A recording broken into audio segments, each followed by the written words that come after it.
Merci de nous recevoir chez vous. Bienvenue sur la première radio-télévision communautaire RTC. Pour démarrer cette édition à Dakar, au marché aux poissons de Pikine, les prix s'envolent et cela s'explique par la raréfaction du poisson.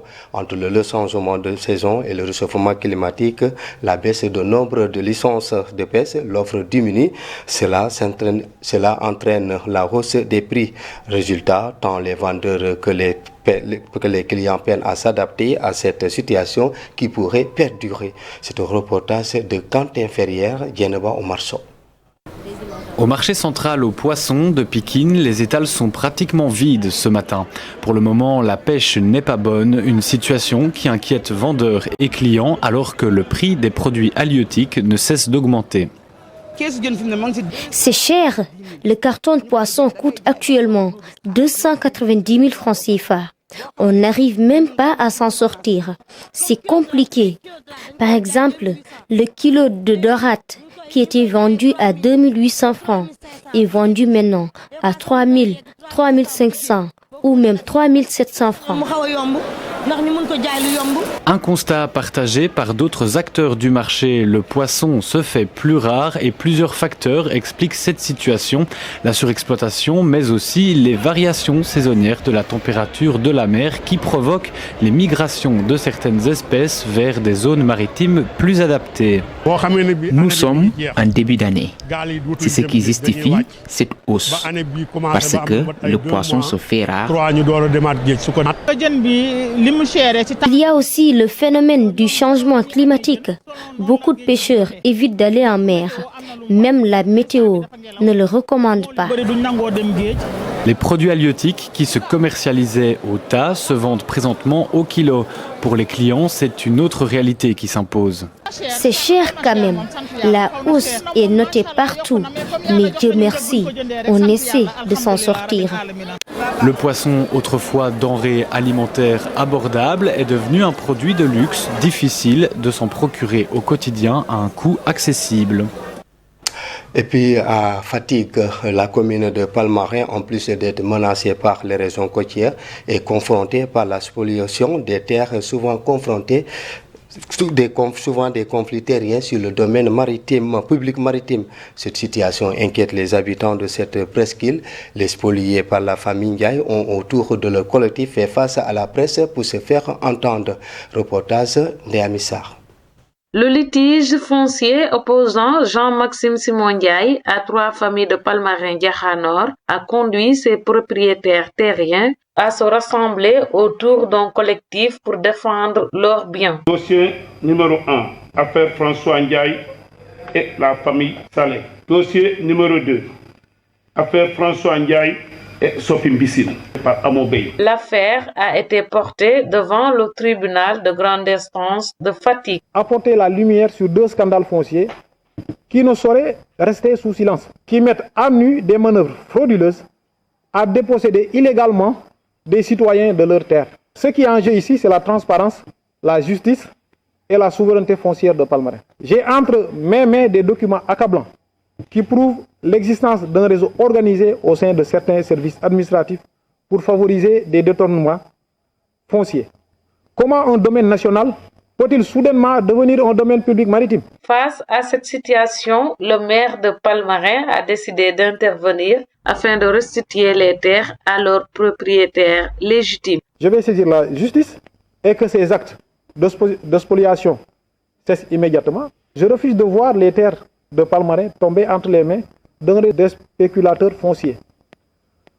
En conclusion, ce dossier révèle un vaste réseau de corruption et de falsification de documents.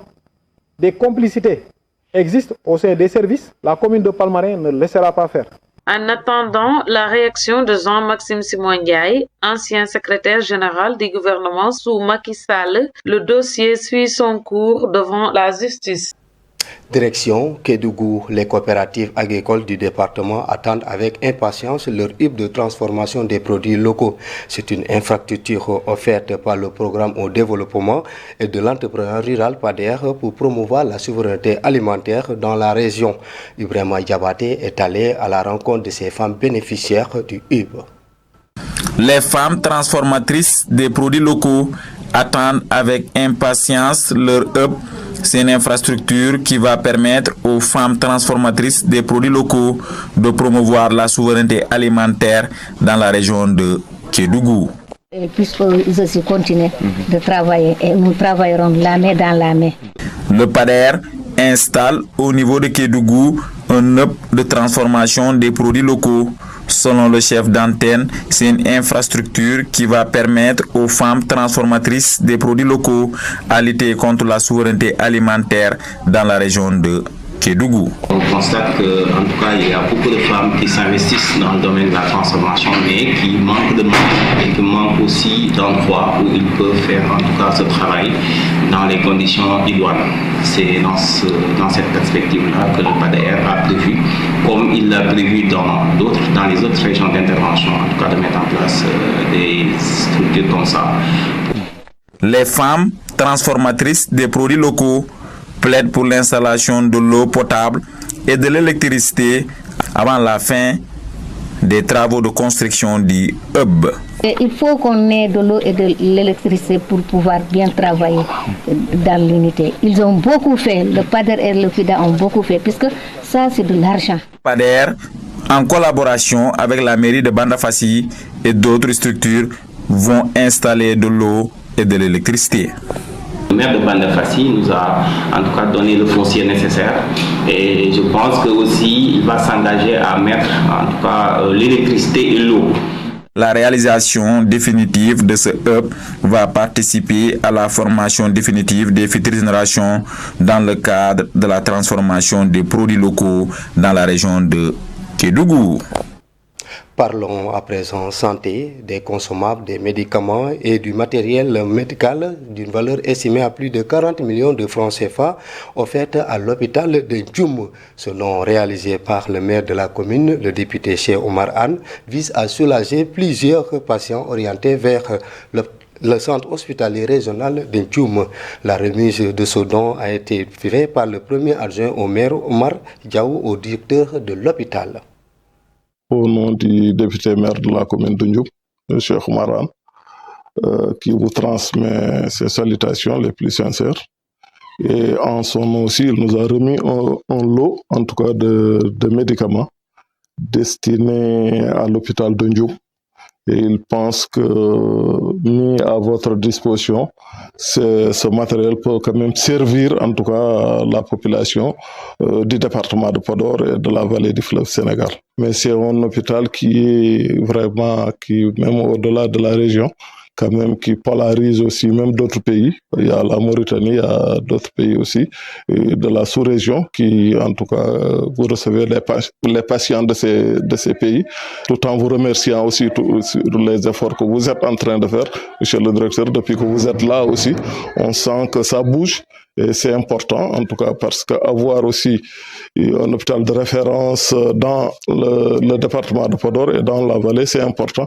Et on sait que depuis que vous êtes là, vous êtes quand même en train vraiment de tout mettre en œuvre pour qu'on puisse avoir l'ensemble des spécialités ou la plupart des spécialités au niveau de cet hôpital. En tout cas, nous vous en remercions et symboliquement aussi et solennellement au nom du maire, nous mettons ce matériel à votre disposition. Merci.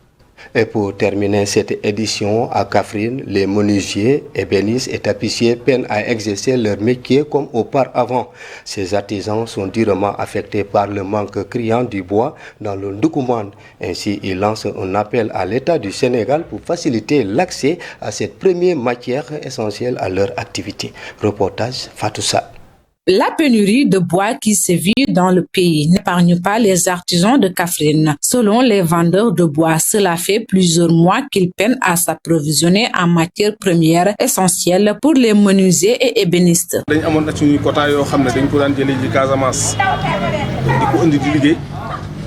Nous avions nos quotas en Casamance. Nous travaillons avec ça, mais depuis lors, on n'arrive plus à avoir cette matière première et on ne sait pas pourquoi. On a fait tout notre possible. Nous avons même formé la Fédération nationale des artisans au niveau de Tambacounda avec les exploitants. On a organisé un forum, mais jusqu'à présent, les choses ne se décantent pas.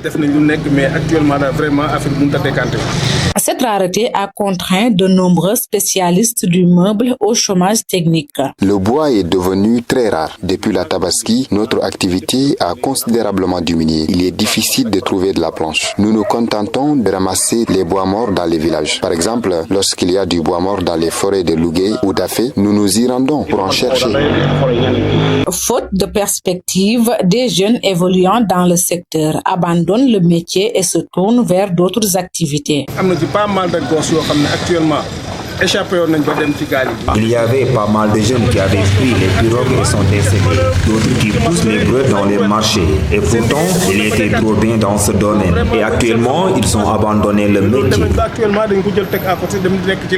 Face à cette crise, les ouvriers artisans dénoncent le mutisme de leur chambre de métier, qu'ils jugent absente dans la gestion du problème. Ils lancent ainsi un appel urgent à l'État du Sénégal pour faciliter l'accès du bois et permettre la reprise normale de leur travail.